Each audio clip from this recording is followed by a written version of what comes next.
Noong 2019, isang grupo ng 5 tao na bumibili, nag-aayos at nagbebenta ng lumang bahay ang pumasok sa isang gusali sa West Philadelphia. Sa simula, tila normal lang ang lahat, ngunit ilang minuto lang ang makalipas. Habang ang isa sa kanila ay papakit na sana sa hagdan, may napansin silang isang bagay na lubhang nakakabahala. Alright, here you got it. Yeah. You said this motherfucker. Where you tripping? Stop at the Yeah. bottom of the step. You think? Yeah. What is it? At the step.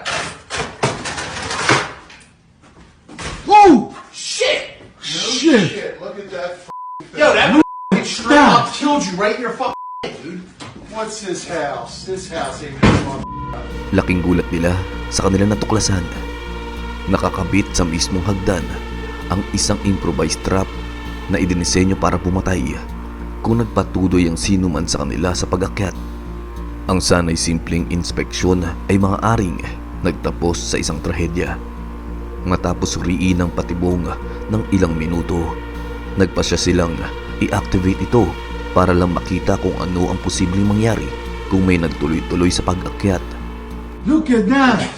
That is insane. Yo, coming right to Yo, your that head. thing's got bodies. Look at on this, it. look at this. Yo, that's right in your fucking Oh, head. no, no, hold on. You need to stop more. You need to step off. Yo, that would have got you right in your fucking neck. Oh my God, right in his head. Nakakapangilabot isipin kung anong klaseng baluktot na isipan ang gagawa nito. Dahil alam nilang maaaring mamatay ang sino mang aakyat sa hagdan. Bagamat simple lang ang patibong na gawa sa kinakalawang na kutsilyo, duct tape, alambre at isang pirasong bakal, ang mekanismo nito ay malinaw na binuo upang itama ang talim sa taas ng leeg ng may nakamamatay na puwersa. Hindi ito biro, may tao talagang nagnanais na makapanakit ng malubha. Sa isang panayam sa NBC, sinabi ng lalaki na kumuha ng video na sanay na siyang makakita ng mga kakaibang bagay sa mga abandonadong bahay na madalas niyang trabahuhin. Nakatagpo na siya ng mga ligaw na aso, mga squatters at maging mga bahay na kuta ng droga. Ngunit wala pang naglapit sa kanya sa kamatayan ng katulad nito, lalo na ang isang patibong na sadyang itinago sa loob ng hagdan. Sa kabila ng nangyari, ipinagpatuloy pa rin ng grupo ang pag-explore sa bahay. At hindi lang yun, binili at inayos pa rin nila ang property. Sa kabutihang palad, wala nang ibang patibong ang natagpuan pa. Ang TP Urbex ay isang channel na nakatuon sa urban exploration. Noong Enero 2024, nag-upload sila ng isang video kung saan makikita ang 2 kabataang explorer na bumisita sa isang abandonadong paaralan, ang William A. Wirt Middle School sa Gary, Indiana. Bagamat nasa malubhang kondisyon na ang paaralan, may mga bahagi pa rin ito na nagpapakita ng dati nitong sigla. Agaw atensyon ng auditorium. Ang matitingkad na pulang upuan nito ay nabibigay sigla at nostalgic na nakaraan kung gaano kasigla dati ang paaralan. Ngunit habang naglalakad ang mga kabataan sa pagitan ng mga hanay ng upuan, may nakita silang isang bagay na lubhang nakakabahala. Isang lalaki na tahimik na nakatayo malapit sa entrance. May hawak na bakal na tubo at direktang nakatitig sa kanila. Ang buong pakiramdam ng video ay agad na nagbago mula sa simpleng pag-uusisa patungo sa isang mapanganib na sitwasyon. Oh, hey, what's up, man?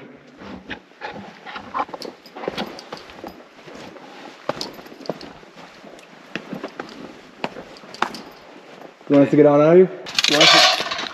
Hey, we'll leave, bro. We'll leave, all right? Come on.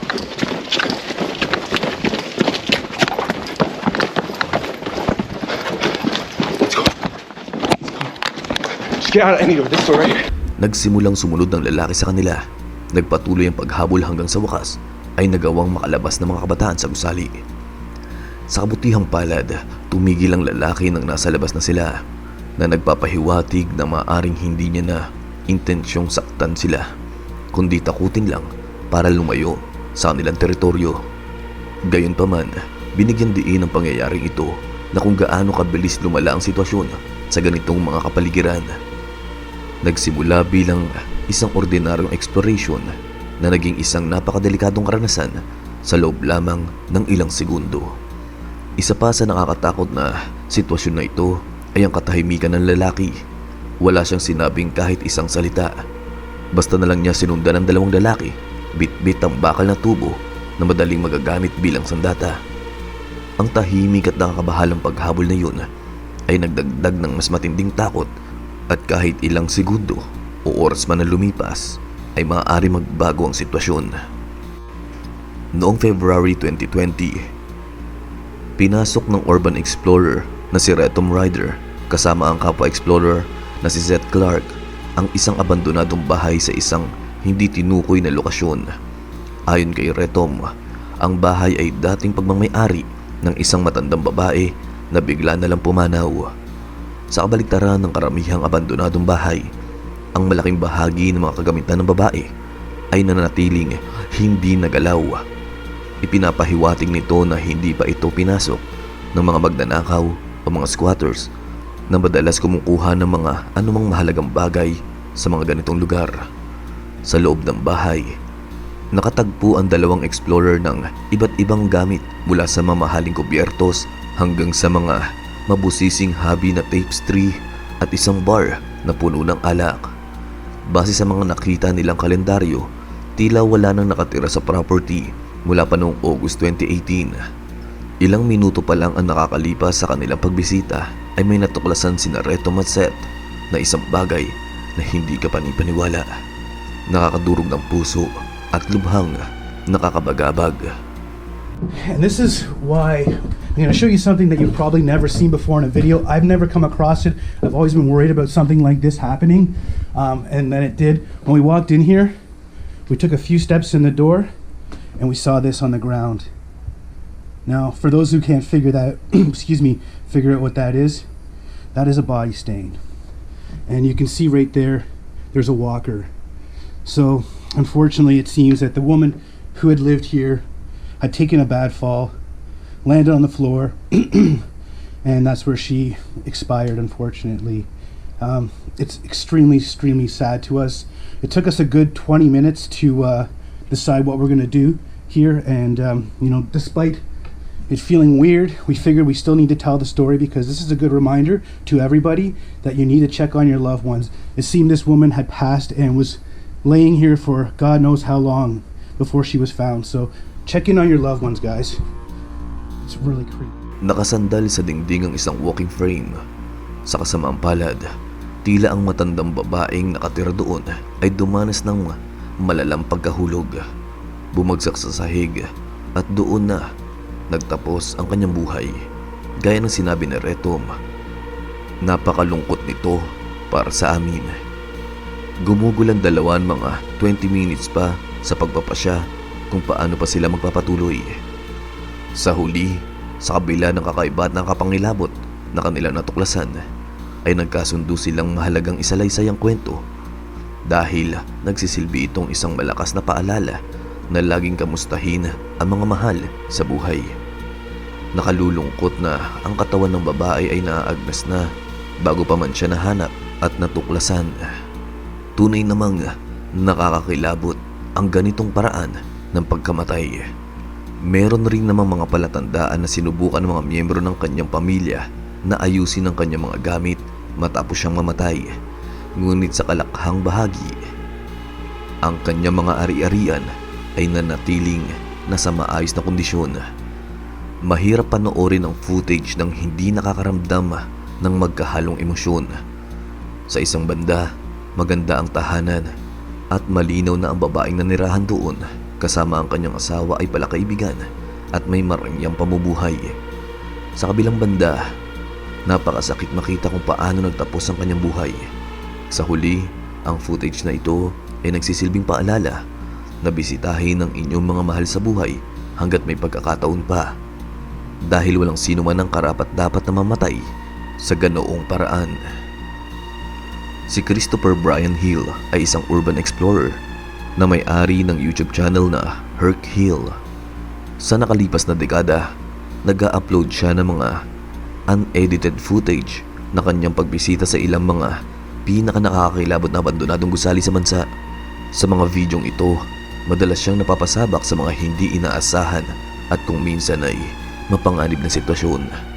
Ang mga urban explorer tulad ni Chris ay humaharap sa di mabilang na panganib, mula sa mga agresibong ligaw na aso at galit ng mga squatters hanggang sa banta sa kalusugan sa baga dahil sa amag at marupok na istruktura na malapit ng gumuho. Ang pagpasok sa isang hindi pamilyar na abandonadong gusali ay kadalasang mas delikado kaysa sa tila itsura nito.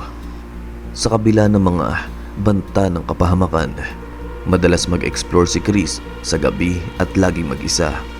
Tiyak na mas ligtas ang mag-explore daw sa araw, ngunit mas gusto niyang gawin ang mga bagay sa sarili niyang paraan.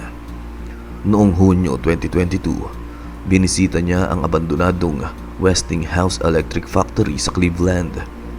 Itinayo ito mahigit isang siglo na nakakalipas. Ang complex na ito ay original na binubuo ng 7 magkakahiwalay na gusali na ang karamihan ay giba na. Sa huling 4 na kalahating dekada, ang abandonadong planta ay umakit ng mga mausisang explorer.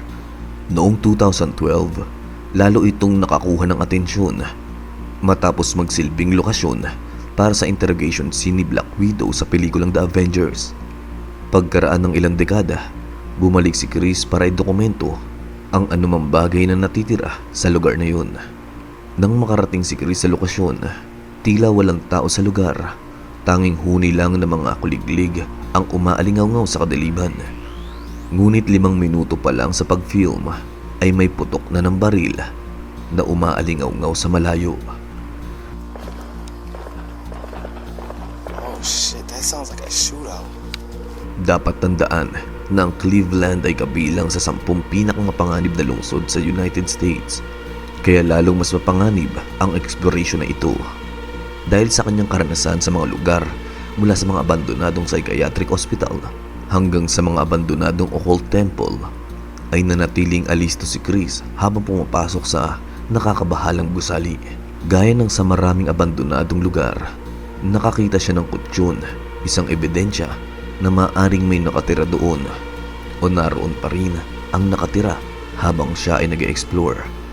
Habang kinukuna ng unang palapag at paakyat sa itaas, ang tanging tunog lamang sa nakabibinging kadiliman ay ang kanyang sariling mga yapak. Lalong lubhang nakakatakot nang marating na ni Chris ang basement. Ang basement na ito ay punong-puno ng amag sa kisame at dead end na. Hinala niya ay may mga hayop sa loob ng gusali matapos makarinig ng mga kakaibang ingay mula sa ibaba.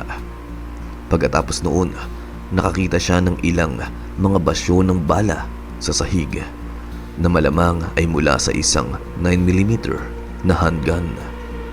Ang makakita ng ganoong gamit sa basement ng isang abandonadong pabrika ay nakakabahala. Gayunpaman, madalas gamitin ng mga police department ang mga ganitong gusali para sa kanilang training exercises, kaya hindi pa rin tiyak ang pinagmulan ng mga basyong ito. Hindi nagtagal ay may nakita si Chris sa dingding ng mga nakasulat na mensahe habang patuloy siya nagfi-film sa makikitid na koridor. Lalong naging tensyon ang sitwasyon. Scared the fuck out of me. Yo. You need some help, bro? Yo. Matapos ang halos 20 minutes na pag-explore, may nakita siyang isang figurang nakayukod sa dulo ng isang silid, tahimik at walang dalang ilaw. Nag-alok siya ng tulong ngunit walang sagot. Maingat na nagpa siya si Chris na iwanan na lang ang lalaki. Gayunpaman, biglang nagbago ang takbo ng pangyayari. Yo. Hey, I got some money for you. Makalipas ang halos 4 na minuto, nagpa siya si Chris na balikan ng lalaki para abutan ng $20. Sa kanyang gulat, wala na ang lalaki. Ang bigla ang pagkawala nito ay may dalang panganib. Ang mga squatters ay kilalang nagiging agresibo sa mga hindi inaasahang bisita.